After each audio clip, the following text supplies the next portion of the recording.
Saya ingat kata-katanya si Dalang Cengblong. Ini luar biasa nih. Dalang Cengblong Nardayana ini bilang seperti ini. Tidak apa-apa produk saya, kreasi saya itu dijiplak oleh orang lain. Kalau itu dijiplak, ini adalah kesempatan saya memacu diri saya untuk mencari sesuatu yang baru.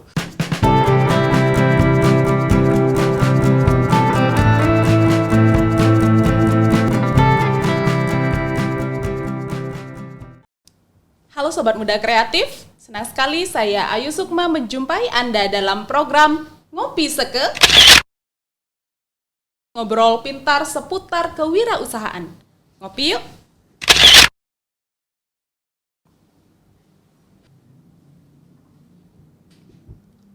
Sobat Muda Kreatif, Cina sebagai sebuah negara yang masuk dalam 3 besar negara adidaya merupakan salah satu tolok ukur.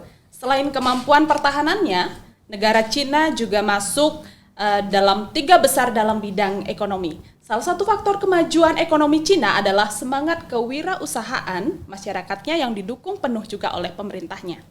Menurut McClellan tahun 2000, salah satu faktor yang menyebabkan sebuah negara menjadi maju adalah ketika jumlah wirausahawan yang terdapat di negara tersebut sebesar 2% dari populasi penduduknya.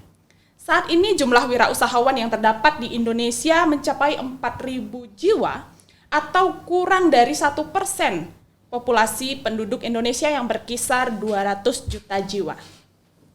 Nah, untuk menjawab mengapa hal-hal tersebut terjadi dan hal-hal seputar entrepreneur atau wirausaha di Indonesia, kita coba undang usahawan yang cukup sukses, eksis sampai sekarang lewat usaha Kebaya Bali. Nah, di tengah-tengah kita sudah hadir seorang yang ada di balik terkenalnya Matahari Bali Kebaya, Dr. Putu Aditya Antara. Selamat pagi Pak Adit. Selamat pagi. Halo Sobat Kreatif. Salam sehat dan tetap semangat. Tetap semangat ya. Oke, apa kabar Pak Adit? Apa kesibukan kabar baik, akhir-akhir Wayu. ini? Kabar Minggu baik. terakhir barangkali cukup padat ya Pak Adit ya? Luar biasa kepadatannya. Waduh, sangat padat. Oke, kita barangkali ngopi dulu Pak Adit. Oke. Supaya lebih santai barangkali ya. Kita seruput kopi dulu. Nah, mantap. ini baru lega ya. Oke Pak Adit. Nah, tadi sudah dikatakan ya Pak, ternyata di Indonesia itu jumlah wirausahawan kita ternyata masih sedikit ya Pak. Iya, nah, benar. apa pendapat Bapak mengenai hal tersebut Pak? Iya, Indonesia sebagai negara yang berkembang harusnya sudah mulai berpikir masuk ke negara yang maju, bahkan kalau bisa sampai negara industri gitu. Dan kalau ingin bangsa ini maju, harusnya banyak entrepreneur, banyak wirausaha-wirausaha yang muncul di Indonesia, sehingga kita bisa menjadi negara-negara maju, negara-negara besar seperti yang Boy Sukma katakan tadi, bahwa Cina besar salah satunya karena mental entrepreneurnya bagus di negara itu.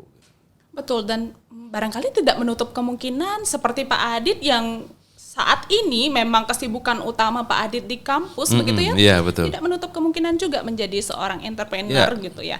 Nah, terkait dengan hal itu kan Pak Adit merintis usaha yang cukup terkenal ini ya, Matahari Bali Kebaya. Nah, saya ingin bertanya sedikit tentang Matahari Bali Kebaya. Siapa yang mencetuskan ide nama Matahari Bali Kebaya? Barangkali usaha itu, mengapa ada kata kebaya barangkali Pak Adit? Bisa Iya. diceritakan sedikit bagaimana sejarahnya? Dalam konsep entrepreneur kita harus berpikir positif. Kalau saya memilihnya, kalau terkenal tidak diisi kata cukup, saya terkenal gitu. Wah, betul. Saya populer gitu Iya, ya. betul Jangan sekali. diisi kata cukup kan. Jadi be positif gitu. Ketika membangun usaha juga kami berpikir positif. Gitu. Meskipun awalnya ada pola yang perlu kami cari, pencarian konsep itu. Pencarian konsep ini dan pola ini bahkan sampai 3 tahun. Wow, cukup. Bahkan sampai 3 tahun, sehingga toko ini bisa settle akhirnya itu setelah 3 tahun itu. Sebelumnya toko ini dimulai dari online sebenarnya. Dan bahkan sebelum toko ini dimulai, itu saya mulai merintis usaha itu setelah menikah sebenarnya. Setelah menikah ya, karena ya harus ada perpaduan ide gitu ya bersama yang tercinta ide. begitu ya Pak ya. Wah. Menarik sekali. Jadi ini harus dikerjakan bareng karena ini adalah usaha keluarga gitu kan. Kalau ada sebuah pekerjaan baru di rumah setelah kita berkeluarga, ya itu harus disepakati bareng gitu. Awal ide secara pribadi untuk tentang kewirausahaan gitu, ini saya dapat ketika saya kuliah di Jakarta. Nah, artinya dulu ketika saya kuliah S2 dan S3 di Jakarta, selain kuliah, ternyata saya mendapat sebuah inspirasi bahwa menjadi PNS itu tidaklah penting gitu. Artinya tidak menjadi hal yang yang harus gitu. Kalau kita di Bali gitu kan, PNS itu seperti sebuah pekerjaan yang hebat sekali gitu. Tapi ketika sampai di Jakarta, ini pengalaman saya pribadi, saya seorang PNS gitu. Tapi ketika saya sampai di Jakarta, ternyata masyarakat Jakarta itu tidak terlalu mementingkan untuk bisa lulus PNS. Mereka jauh lebih berpikir bagaimana bekerja di swasta, lalu bagaimana bisa membuka sebuah usaha, bagaimana menjadi seorang entrepreneur gitu. Dan persentasenya besar sekali gitu. Persentasenya besar sekali. Ketika itu saya komunitas teman-teman yang ada di Jakarta, saya tanya sedikit sekali yang memilih sebagai PNS itu. Sedikit sekali gitu. Jadi mereka lebih banyak bekerja di swasta. Salah satu alasannya adalah gajinya besar di Jakarta. Betul. Bekerja di perusahaan swasta misalkan, baru masuk kerja aja udah bisa digaji 7 juta. Wow. Dengan tamatan S1 itu. Betul. Di beberapa perusahaan-perusahaan besar gitu. Dan memang seleksinya selektif mereka perusahaan itu. Nah, sedangkan PNS kan belum sampai seperti itu. Jauh gaji awal yang didapat. Hanya kesetelan ya. Kalau istilah Bali itu cenik lantang, itu kecil tapi panjang, ini konsepnya yang dicari. Keamanan secara psikis gitu ya. Cuman di Jakarta ternyata orang berpikir berpacu gitu ya. Jadi pejuang gitu. Jadi lebih tertantang, adrenalin mereka ternyata itu. Ini teman-teman di sekitaran saya gitu. Nah, itu menginspirasi saya bahwa kok saya dan juga banyak teman yang ketika di Bali itu kok tidak berpikir untuk menjadi seorang entrepreneur gitu. Dan kebetulan mantan pacar saya waktu itu, istri saya sekarang, kebetulan dia sedang kerja di Jakarta gitu. Kita punya cita-cita gitu. Kalau nanti kita bisa bareng berkeluarga, membangun keluarga, kita buka sebuah usaha yuk gitu. Jadi sudah direncanakan sebelum menikah gitu. Dan ketika menikah ada beberapa item ini usaha sebenarnya. Dulu kami sempat jualan salak gitu. Jualan salak, jadi ngambil di pengepul di Karangasem lalu kita jual di sini gitu. Itu hanya karena berpikir bahwa usaha ini seru gitu. Mengembangkan usaha menjadi entrepreneur itu seru. Ngambil sedikit lalu kita jual sesuai dengan pasar dan dapat untung. Meskipun nggak besar gitu. Kita terus coba gitu. Sambil ketika itu kita coba rancang sebuah usaha yang lain. Kami coba usaha rancang. Terutama istri, kebetulan istri saya karena menikah dan saya selesai kuliah ke Bali, kami putuskan biar resign sajalah dari Jakarta gitu, di Bali gitu, dan ngumpul di Bali gitu. Nah, di sini kan ada beberapa waktu luang untuk istri saya gitu. Nah, jadi kita coba beberapa usaha. Salah satunya adalah usaha fashion ini. Gitu. Tentang nama Matahari Bali Kebaya itu adalah rembug kami gitu. Kebetulan nama saya Aditya, artinya matahari juga gitu kan. Oh, jadi ada hubungannya dengan nama Pak Aditya. Lalu kita diskusi. Nah, lalu kebaya, kenapa kebaya? Nah, ini salah satu hal yang paling penting dalam membangun sebuah usaha, market kita siapa gitu. Market kita harus kita pikirkan. Nah, dari analisis kami gitu, market yang bagus itu adalah perempuan untuk fashion gitu. Karena terutama di Bali ya Pak ya?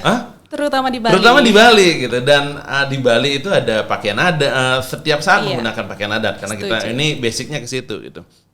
Jadi kebaya gitu. Kalau orang mau mencari kebaya, kalau ibu-ibu atau para perempuan ketika hari raya ingin mencari kebaya, berpikirnya Matahari Bali Kebaya gitu. Sebenarnya walaupun itu yang ada tidak hanya kebaya. Tapi di dalamnya tidak hanya ada kebaya gitu. Bahkan couple set misalkan udang sama ini kebetulan udang sama sapur saya adalah produk Matahari Bali Kebaya. Wow, gitu, ya. keren sekali ya. Jadi, seperti ini tampilan looknya ya Matahari Bali Kebaya. Ini adalah untuk busana prianya. Iya. Nah, awalnya ini adalah usaha online. Karena sambil jalan, sambil ngasuh si kecil, istri saya di rumah sambil mengerjakan online ini gitu. Lalu dalam perjalanan kok rasanya sebuah usaha itu tanpa sebuah sekretariat kurang bagus gitu. Karena karena ini passion, ketika orang ingin fitting pakaian gitu misalkan, fitting fashion, mereka lebih suka nyoba langsung gitu. Akhirnya kita coba buka toko kecil-kecilan gitu ya, toko kecil bahkan itu di daerah Sambangan, itu hanya untuk sebagai sekretariat aja kalau ada orang yang ingin nyoba ke situ. Sebagian barang-barang itu sudah ada di distributor, kalau ada yang mau pesan banyak atau khusus secara online nanti kita pesankan gitu.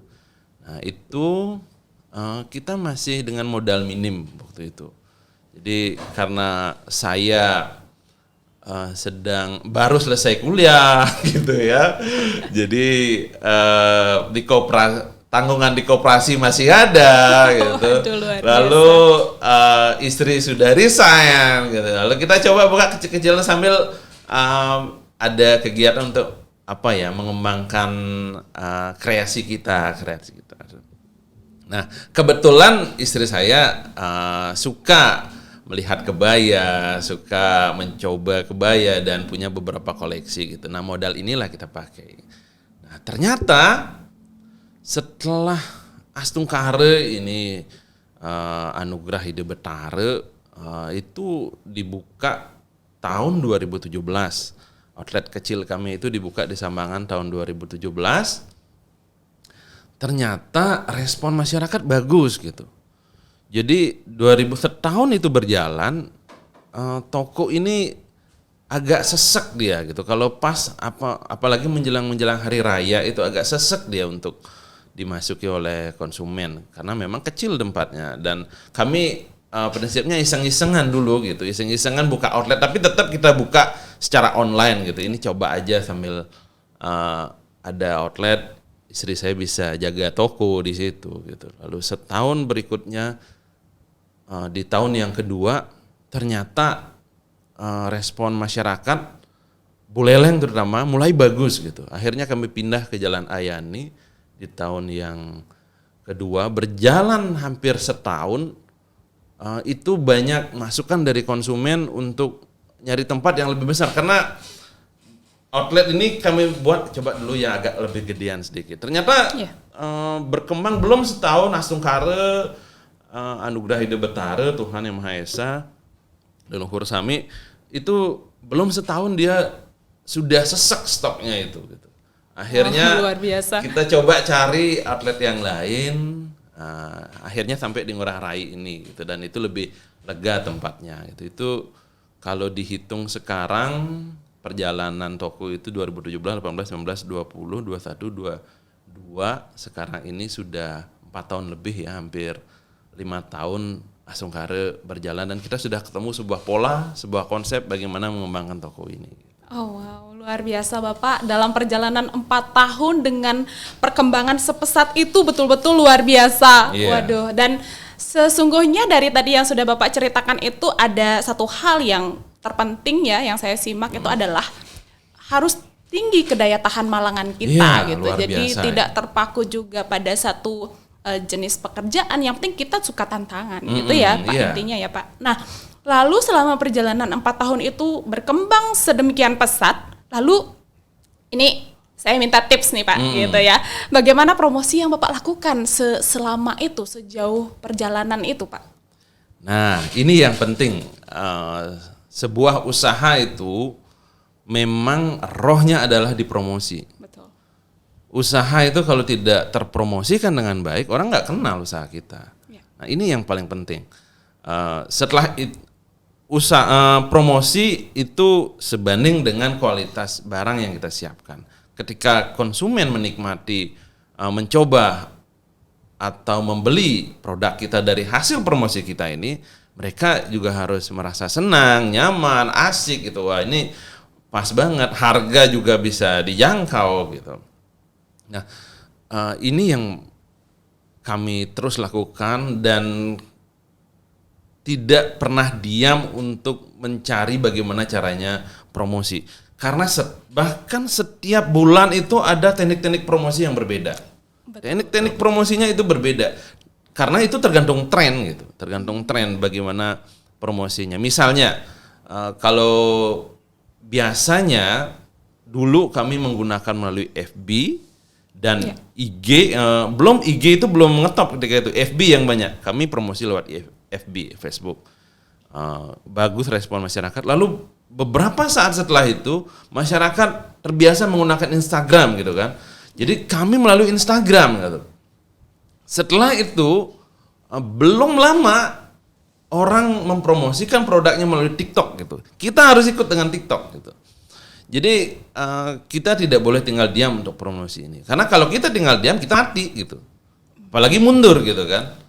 Maju aja gitu dan harus mengikuti zaman gitu. Harus mengikuti tren. Ini yang sedang kami terus proses gitu dan pada masyarakat muda kreatif gitu yang ingin mengembangkan usaha, promosi itu harus dipersiapkan mental bajanya untuk melakukan promosi dan mempersiapkan kualitas barang ini harus bagus gitu. Oke Bapak. Nah dari tadi kan Bapak menceritakan proses promosi lebih banyak ke cenderung ke online ya Pak ya? Ya. Kalau offline bagaimana Bapak? Offline itu kami tidak karena sebagian masyarakat hidupnya dari hasil pengamatan kami, dari hasil membaca gitu ya. Kita harus terus membaca, Bu. Betul. Jadi tren sekarang itu seperti apa gitu. Jadi kita baca. Kalau ada teknik promosi yang baru, kita telusur di Google, gampang sekali mencari itu. Yang penting kita mau belajar. Ya. Setiap saat kita belajar, teknik promosi ini bagaimana membuat video yang bagus gitu, ada di Google gitu. Nah, misalkan teknik video yang bagus itu yang terbaru sesuai dengan tren ada di Google gitu. Dan kita bisa belajar dari situ. Seperti ini. Kalau tadi yang ditanyakan tentang teknik promosi itu dulu kalau misalkan di Instagram itu hanya foto, sekarang video gitu. Yang tadi Bu Ayu tanyakan tentang apanya, bagian yang mana tadi? Jadi kan ada promosi online, ada promosi offline juga kan, okay. Tidak tertutup kemungkinan Bapak. Jadi menurut Bapak kan kecenderungan kita harus mengikuti zaman. Dalam hal ini kan kita dituntut untuk mengikuti zaman. Sebagian besar masyarakat sekarang mengkonsumsi segala macam informasi itu dari media-media online kan begitu. Jadi lebih cenderung fokusnya ke online ya Pak. Kalau offline masih kalau zaman sekarang mungkin belum cukup direkomendasikan, walaupun memang mungkin ada yang menggunakan promosi-promosi secara offline kami, ya Pak. Bu, market kami itu tergantung market kami. Kebetulan market kami adalah anak-anak muda. Mereka sebagian besar hidupnya adalah di handphone. Ya, cukup dengan jari ya Pak? Iya, cukup dengan jari. Stalking, jadi terus buka-buka seorang gitu. Jadi kalau ada waktu kita aja gitu mungkin usia-usia yang sekitar atau di atas kita sering juga buka media sosial kan. Hidup mereka di situ gitu. Yang tahu tentang itu biasanya kalau kami menghitung 90%-an orang itu sekarang hidupnya di online. Promosi kami lebih banyak di online. Untuk offline seperti memasang baliho kami belum pernah melakukan itu. Oh, belum sama sekali pernah ya Pak ya. Jadi oke. Dan ini mungkin ke depan ya ada variasi-variasi yang ingin kami buat, akan membuat seperti itu. Tapi untuk saat ini kami melihat karena masyarakat hidup 90% di handphone, kami akhirnya yang dulunya hanya promosi untuk fashion, sekarang bahkan kami berpikir untuk memuaskan market kami itu untuk melihat kami akhirnya menjadi content creator gitu Bu. Jadi harus membuat video seperti ini, harus membuat foto seperti ini, trennya seperti ini, musik yang tren sekarang kayak gitu. Jadi kita harus mengikuti tren dan itu ngena gitu. Jadi saya bocorkan sedikit gitu. Kalau kami di TikTok gitu misalkan menghadirkan sebuah video, kalau itu dilihat oleh banyak orang, kalau itu di-like oleh banyak orang, apalagi FYP ya Bu ya, penjualan itu pasti akan meningkat. Pasti itu. Bisa ya dijamin ya Pak ya. Mudah-mudahan tidak mudah-mudahan terus seperti itu diberikan anugerah seperti itu. Bapak. Jadi memprediksi penjualan itu dari situ aja. Kalau itu sampai di-like oleh orang, karena ketika like biasanya dia beli gitu Bu. Iya. Dan ada pembeli-pembeli yang fanatik gitu, pembeli-pembeli yang fanatik karena kami menjaga kepuasan pelanggan, konsumen. Itu modal yang besar yang harus kita pakai. Nah gitu sih Bu kira-kira. Wah luar biasa Bapak. Berarti memang selain promosi itu juga diberikan reward ya istilahnya ya dengan konten-konten yang menarik gitu memanjakan mata sang calon pembeli juga betul. Gitu ya Pak. Walaupun memang pada saat itu tidak serta-merta terpikir oh saya mau beli gitu ya. Minimal mereka dapat hiburan dulu dari konten betul, itu ya Pak ya. Prinsipnya begini, ada prinsip dalam entrepreneur itu begini. Kita harus membuat orang tersugesti bahwa apa yang kita jual, fashion, kebaya, pakaian adat Bali gitu misalkan. Kita harus mensugesti bahwa di pikirannya mereka kalau tentang pakaian adat Bali, Matahari Bali Kebaya. Jadi kami setiap hari harus mengirim konten di IG, di Facebook, di TikTok, harus setiap hari itu biar ini mensugesti pikiran orang bahwa ini ada produk. Kalau sekarang dia nggak beli, nanti kalau ada upacara adat gitu, di situ kayaknya ada yang bagus, kita coba cek gitu. Padahal pada waktu itu sudah lewat barang itu, sudah trennya sudah lewat, ada barang yang baru, dia ngecek lagi. Nah, itu polanya terus yang pengalaman kami yang kami lakukan sekarang ini. Ya, jadi kuncinya adalah konsistensi dalam gitu. Jangan pernah tidak konsisten. Kalau lewat kita umpamanya sekitar 3 hari saja kita tidak membuat konten ini, itu kita disalib oleh pesaing-pesaing kita. Ini untuk produk fashion pakaian adat Bali ini pesaingnya banyak Bu, banyak sekali di Bali ini. Jadi kita nggak boleh kalah. Kita harus membuat hal-hal yang kreatif yang tidak yang dipublish share oleh teman-teman pesaing-pesaing fashion adat Bali yang lain gitu Bu. Itu. Oke, waduh menarik sekali kita banyak. Ini Sobat Muda Kreatif banyak sekali dapat informasi bocoran-bocoran nih bagi yang ingin mengembangkan jiwa-jiwa entrepreneur gitu ya. Mungkin bisa mendapatkan banyak ilmu dari Pak Adit. Betul. Kalau boleh nih Pak gitu ya. Selanjutnya apakah misalnya bisa Bapak spill sedikit barangkali modal yang diperlukan begitu, apakah ada tips bagi Sobat Muda Kreatif barangkali harus perlu modal yang cukup besar misalnya atau bagaimana untuk modal usaha Pak Adit ini menurut Bapak? Untuk memulai usaha itu sebenarnya tidak tergantung modal ya, yang paling penting itu nekat Bu. Nekat, kalau usaha itu kalau dibangun tidak dengan nekat itu nggak bakalan terjadi. Kalau kita punya ide, menurut Bob Sadino itu jalankan itu. Iya. Nanti sambil jalan kita akan ketemu kondisi yang seperti apa gitu. Memulai usaha ini sampai membuka outlet itu, ya, menyewa sebuah toko kecil gitu. Kami tidak menggunakan dana besar Bu. Di bawah 15 juta itu. Di bawah 15 juta itu sudah termasuk sewa toko loh itu Bu. Wah, udah iya. Semuanya ya Pak ya? Iya, gitu, di bawah 15 juta itu kami gunakan modal itu dan kami coba saja dulu gitu. Nah, kebetulan istri saya pernah mengikuti beberapa seminar terkait dengan wirausaha. Jadi nyambung, saya dengan istri kebetulan di hal ini nyambung gitu Bu. Jadi saya setelah kuliah di Jakarta ini ada punya inspirasi baru gitu, kita lakukan ini. Nggak banyak kok Bu, kita untuk mengawal ini nggak banyak. Tapi setelah berjalan, baru kita pikirkan tentang bagaimana untuk mempersiapkan produk yang berkualitas, lalu promosi gitu. Kami dulu awalnya misalnya tidak menggunakan model, yang dijadikan model itu adalah saya atau istri gitu ya. Iya. Di awal-awal, lalu kita sekarang menyewa model gitu untuk yang, karena penting itu promosinya gitu. Dan dulu sebelumnya sempat lewat beberapa lama untuk memvariasikan, misalkan sekarang kembali lagi istri saya jadi model kayak gitu misalnya Bu. Ya, tergantung situasinya Tergantung juga situasi, ya, Pak. agar ternyata pelanggan itu sukanya yang bervariasi di Instagram kita, di real media sosial kita Bu.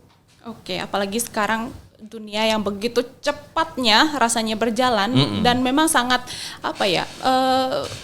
gampang sekali masyarakat itu bosan begitu. Jadi kita juga harus berpacu dengan itu ya Pak ya. Nah, satu poinnya adalah jangan terlalu galau memikirkan modal ya. Yang penting nekat begitu ya. Penting nekat. Oke, sebelum lanjut Bapak silakan kita ngopi dulu. Harus supaya tidak keburu dingin Bapak. Iya, keburu dingin. Ini harus dinikmati dengan bagus sehingga lebih melek mata kita ya. Iya, betul. Ya, Bapak tentu ketika perjalanan itu tadi juga Bapak sudah ceritakan sedikit, namun spesifiknya barangkali ada duka, walaupun ya banyak sekali tantangan tetap survive gitu. Jadi bisa diceritakan barangkali tantangan, suka, duka, sepak terjang Bapak ketika perjalanan menuju Matahari Bali Kebaya yang sekarang Bapak. Iya.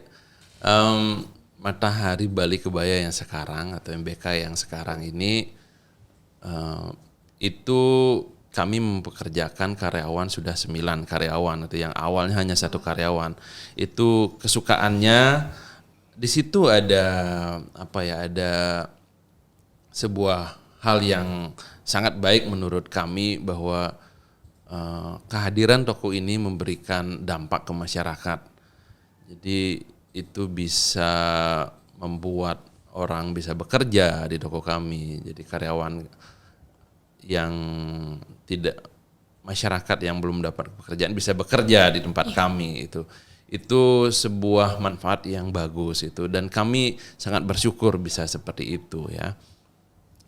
Kalau tentang duka dalam sebuah perjuangan itu pasti ada hal-hal yang mungkin tidak sesuai dengan harapan kita. Seperti misalkan pandemi kemarin Bu ya, kemarin itu. Betul, Pak. Itu karena kita anggaplah lockdown lah istilahnya itu, dengan istilah yang lain PPKM atau yang lain gitu.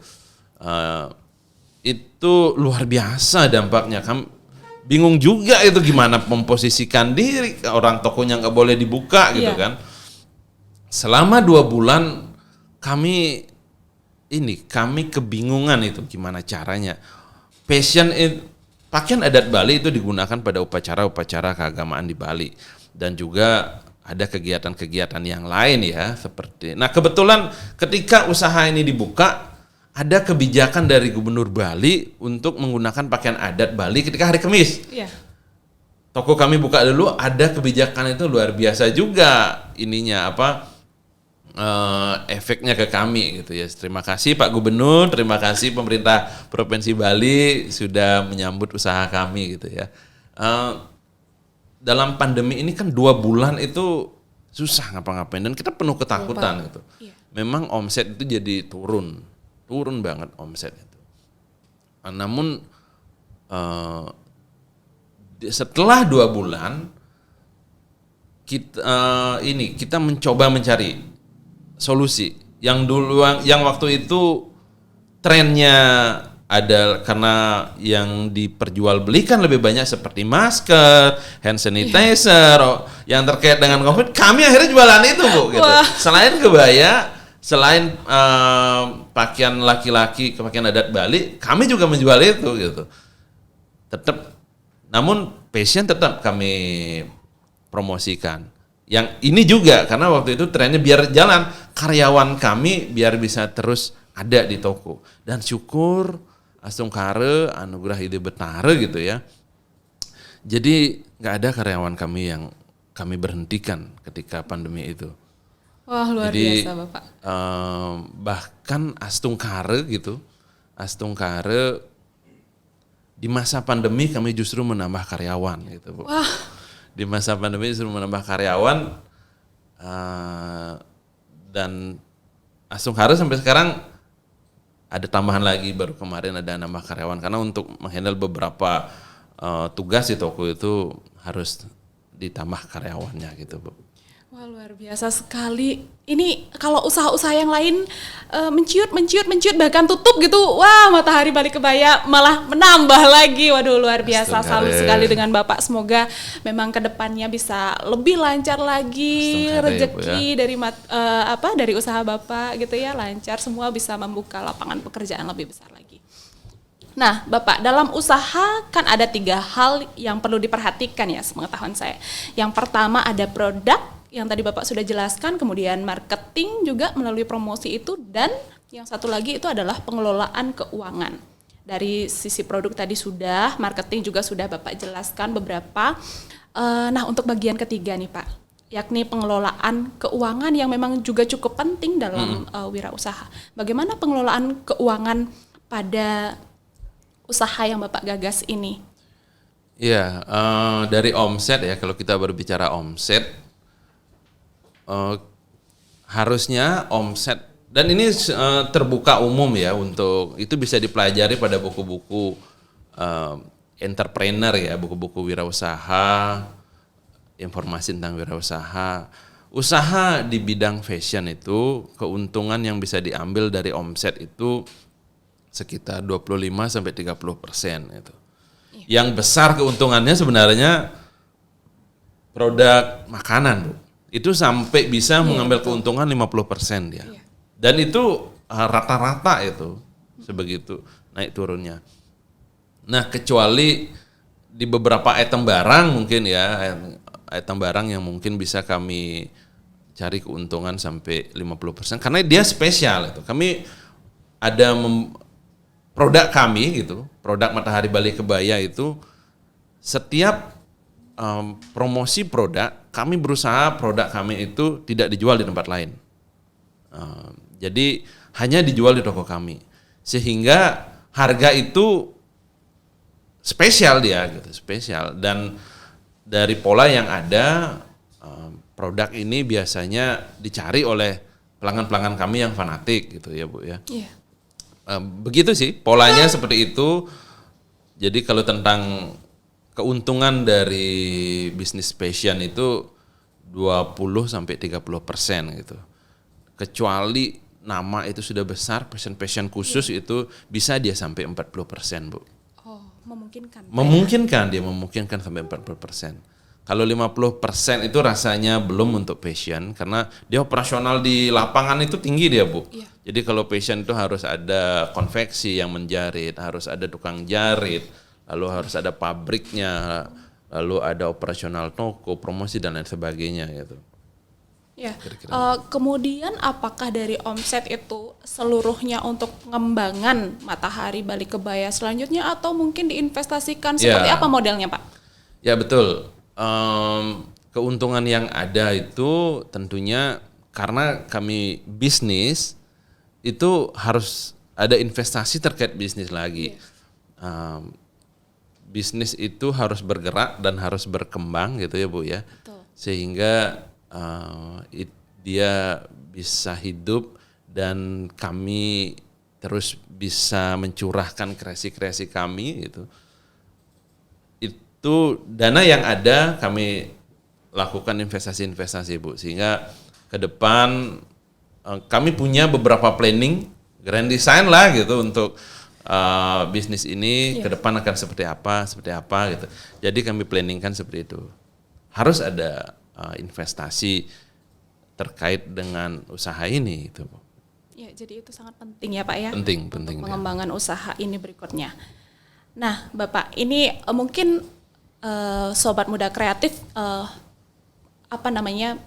ingin tips nih dari Bapak misalnya peluang usaha yang barangkali bisa dicoba atau dikembangkan bagi mereka para pemula barangkali Pak. Mungkin bisa Bapak memberikan sebuah tips mungkin atau gambaran peluang-peluang usaha apa saja nih yang memungkinkan mereka kembangkan.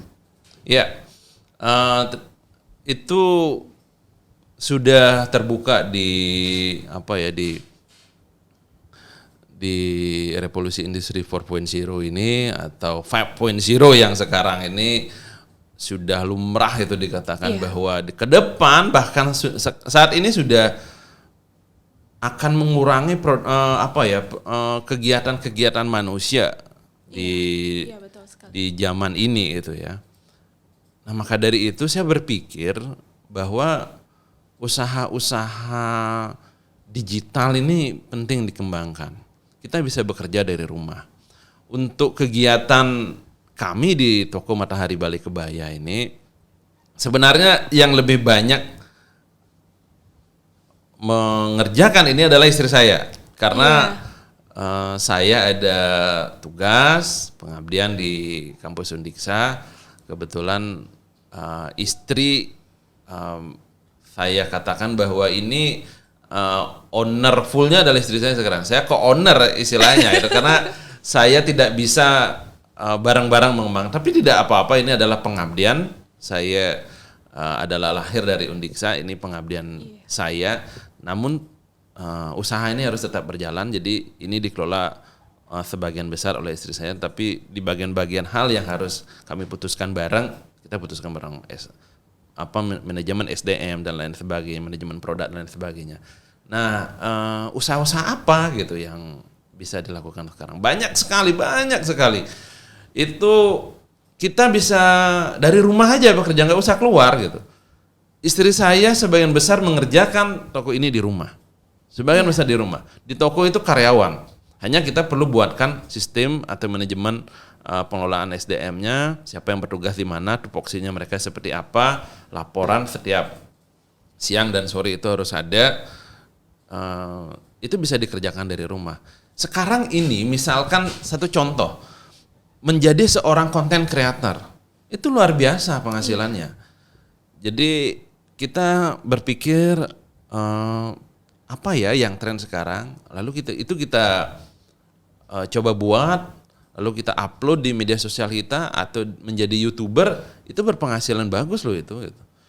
Dan hal yang kecil misalkan dan sepele gitu, tapi penghasilannya bagus itu. Misalnya affiliate program itu kita mempromosikan sebuah link marketplace yang itu sampai eksekusi misalkan produk itu kita sudah dapat fee 2,5%.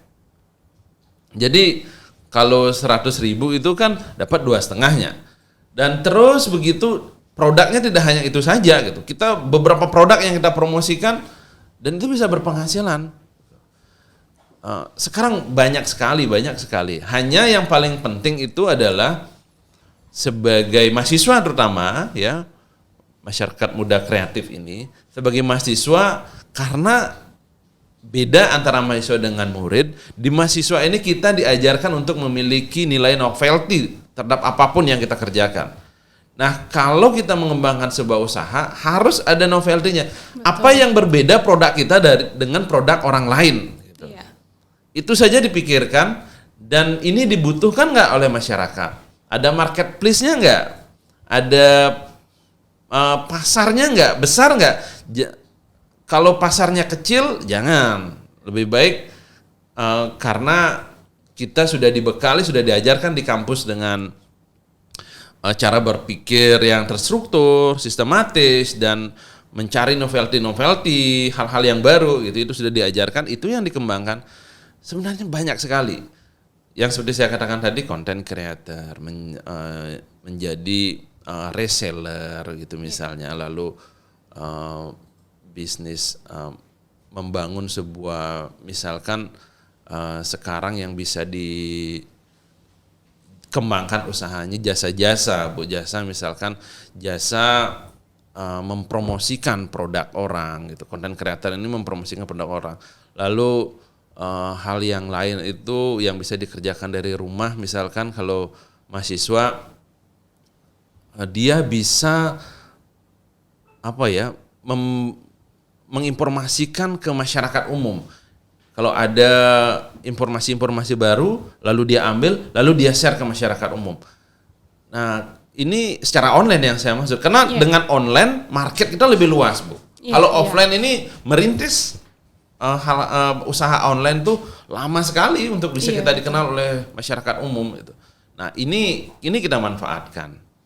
Jadi, saya pesankan ke masyarakat muda kreatif, kalau kita ingin memiliki penghasilan lebih, punya sesuatu yang lebih, jadilah seorang entrepreneur gitu ya. Kalau teman-teman masyarakat muda kreatif, anak-anak muda sekarang, kalau menunggu menjadi PNS, kalau mau menjadi karyawan, kita masih di posisi biasa-biasa saja. Aman sih aman gitu. Hanya ini menurut survei seorang direktur BUMN ya dalam sebuah seminar, itu ada pertanyaan ke anak-anak muda yang menjadi peserta seminar itu. Siapa yang ingin kaya gitu kan? Semua ingin kaya, angkat tangan semuanya. Ingin kaya. Siapa yang ingin hidup mewah, angkat tangan semuanya.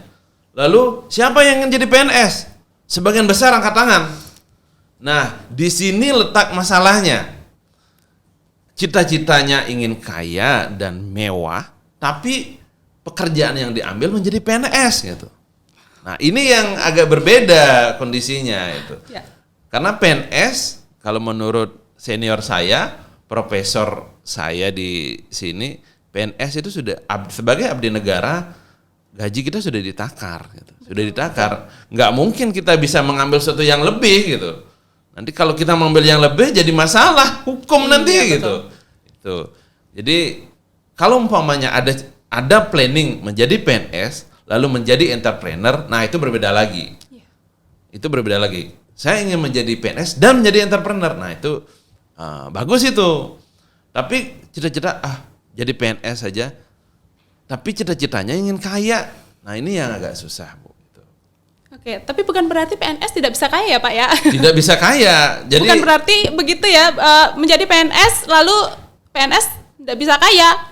Kalau mau bisa kaya berarti harus dipadukan dengan gitu, entrepreneur Bu. Gitu ya. Apa ya? Kalau PNS itu cukup dia, Bu. Iya, cukup betul. Dia dan memadai, cukup memadai gitu. Jadi kalau prinsip kaya yang dimaksud oleh Direktur BUMN itu kan adalah dia bisa berpenghasilan jauh dari pendapatan per kapita, berpenghasilan jauh dari UMR gitu misalkan, berpenghasilan jauh ya, dan dia bisa membantu orang lain gitu misalkan. Mungkin itu yang dimaksud saya. Kaya itu soalnya relatif, kecil sedikit pun kita punya, bisa juga merasa kaya gitu kan. Betul. Hanya mungkin yang dimaksud di sini adalah penghasilannya lebih dari UMR-nya. Lebihnya tidak hanya lebih sedikit tapi lebih jauh gitu kan. Okay. Nah, itu mungkin yang dimaksud. Oke, Bapak Adit, terima kasih. Itu juga sekaligus jadi pesan ya kepada sobat kreatif, sobat muda, terutama mahasiswa yang dari awal sudah berpikir, aduh saya mau jadi PNS dan saya mau kaya dengan PNS saja. Yeah. Jadi itu harus diperbaiki juga ya pola atau konstruk berpikir yang seperti itu gitu ya. Jadi mungkin ini Pak Adit sebagai contoh begitu, walaupun memang usaha yang Pak Adit rintis ini harus berkolaborasi dengan istri beliau yang notabene memang ketika terjun dalam dunia entrepreneur itu harus fokus sekali ya Pak Adit ya. Fokus, itu nggak boleh nggak fokus gitu. Saya termasuk yang tidak bisa fokus di situ. Karena saya ada pengabdian, saya adalah abdi negara gitu, saya harus melaksanakan tugas juga gitu. Betul. Namun ini harus dikerjakan dengan betul-betul fokus. Kalau tidak fokus, nggak bakalan bisa berjalan dia. Kalau menurut Niluh Jelantik ya, Iya. seorang entrepreneur besar di Indonesia, usaha itu bisa dilihat perkembangannya maksimal 3 tahun. Kalau setelah 3 tahun itu masih bisa berjalan dia, biasanya usaha itu akan berjalan terus. Itu katanya Niluh Jelantik ketika dulu kami undang dari kemahasiswaan itu mengundang Niluh Jelantik untuk memberikan inspirasi entrepreneur di Undiksa. Sudah berjalan 3 tahun nggak usahanya gitu? Belum, kalau belum saya masih 50-50 ini. Tapi kalau sudah berjalan 3 tahun, biasanya dia akan berjalan terus. Gitu. Jadi selama 3 tahun ini memang benar itu kita luar biasa itu. Ada naik turunnya yang turunnya ketika naik mungkin naik sedikit, turunnya jauh sekali. Lalu kita harus mencari pola dan banyak sekali gitu. Iya, jadi betul-betul harus konsisten. Betul. Harus jiwa tahan malang itu harus ada dan harus tetap ada ya Pak Adit ya. Terus kita itu. Oke, ya baik, terima kasih Pak Adit pada kesempatan ini sudah meluangkan waktu bersama kami, bersama Sobat Muda Kreatif semua yang sudah menonton dari awal hingga akhir di tengah-tengah kesibukan Pak Adit sebagai Wakil Dekan 3 FIP Undiksa dan juga entrepreneur dan harus terus bekerja dan sangat padat pekerjaannya sesungguhnya. Padat sekali, Pak. Sempat juga berbagi bersama kami ya, menemani kami di sini. Terima kasih sekali lagi Pak Adit. Semoga Matahari Balik Kebaya senantiasa eksis dan juga bagus nanti pesat perkembangannya ke depan. Semoga. Dan juga tugas utama Pak Adit di Undiksa juga bisa berjalan dengan lancar. Sekali lagi terima kasih Pak Adit. Silakan diserumput dulu kopinya. Iya, oke. Saya sebenarnya ingin berpesan lagi khusus kepada mahasiswa, jangan merasa bahwa ketika kita bekerja di luar profil prodi kita itu hal yang salah. Gitu. Mahasiswa sudah dibekali banyak hal itu, jadi mereka harus, kalau mereka belajar dengan baik ketika di kampus ini, mereka dibekali banyak hal. Saya sebagai seorang pengajar, sebagai seorang dosen, melihat ada perbedaan antara usaha yang dikembangkan oleh sarjana dengan usaha yang dikembangkan bukan oleh sarjana. Iya, betul. Itu ada bedanya. Bedanya di mana? Biasanya kalau mahasiswa yang pernah kuliah S1, sarjana gitulah ya, dan dia benar-benar belajar dengan baik ketika dia di bangku perkuliahan, dia akan punya wawasan yang tinggi, daya adaptasi yang tinggi, dan kreasi yang bagus gitu. Biasanya usaha itu dikelola dengan unik, dengan spesial, dengan kreatif gitu. Dan ini akan membedakan dia dengan yang bukan tamatan sarjana gitu. Sempat istri saya gitu, dalam diskusi kami yang santai gitu, saya bekerjanya berbeda ya dengan profil prodi saya yang notabene harus jadi guru. Enggak, harusnya ini harus disosialisasikan oleh prodi bahwa tidak harus bekerja di profil utama prodi kita. Meskipun jadi seorang guru profil utamanya, tapi mahasiswa kan sudah dibekali struktur berpikir, kemampuan mencari novelty gitu. Jadi produk itu kalau ingin menjadi seorang entrepreneur, hal yang kita jual itu adalah hal yang baru, yang berbeda dengan tempat lain. Sehingga kita bisa eksis terus. Saya ingat kata-katanya si Dalang Cengblong, ini luar biasa nih. Dalang Cengblong Nardayana ini bilang seperti ini, tidak apa-apa produk saya, kreasi saya itu dijiplak oleh orang lain. Kalau itu dijiplak, ini adalah kesempatan saya memacu diri saya untuk mencari sesuatu yang baru. Dan terus begitu gitu.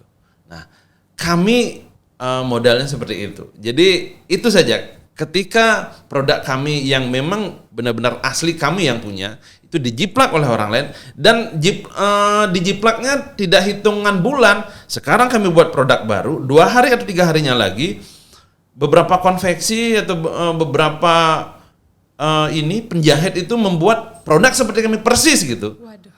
Meskipun ada beberapa hal yang tidak bisa dia buat seperti kami. Jadi konsumen kan berpikir, ini sama, harganya lebih murah lagi, dijatuhkan harga kami.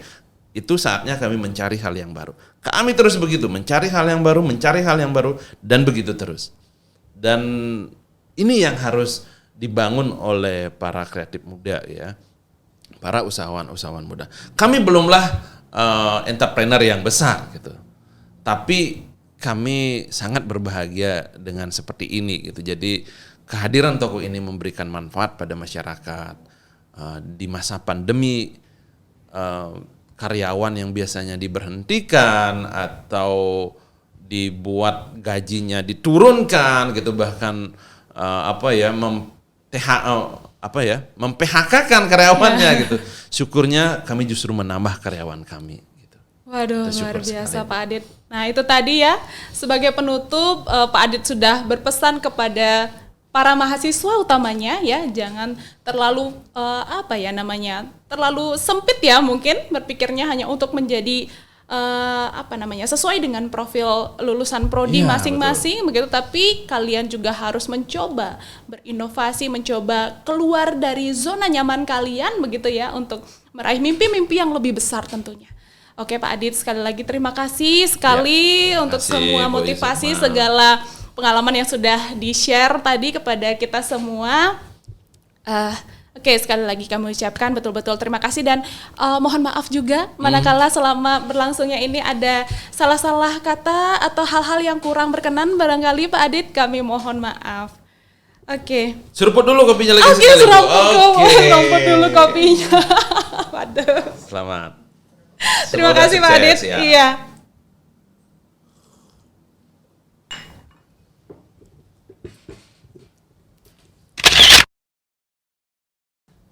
Oke. Baiklah Sobat Muda Kreatif dimanapun Anda berada, terima kasih sudah mengikuti kami dari awal hingga akhir. Nantikan program Ngopi Seke berikutnya tentunya dengan topik-topik yang sangat menarik. Saya Ayu pamit undur diri, selamat siang dan salam kreatif.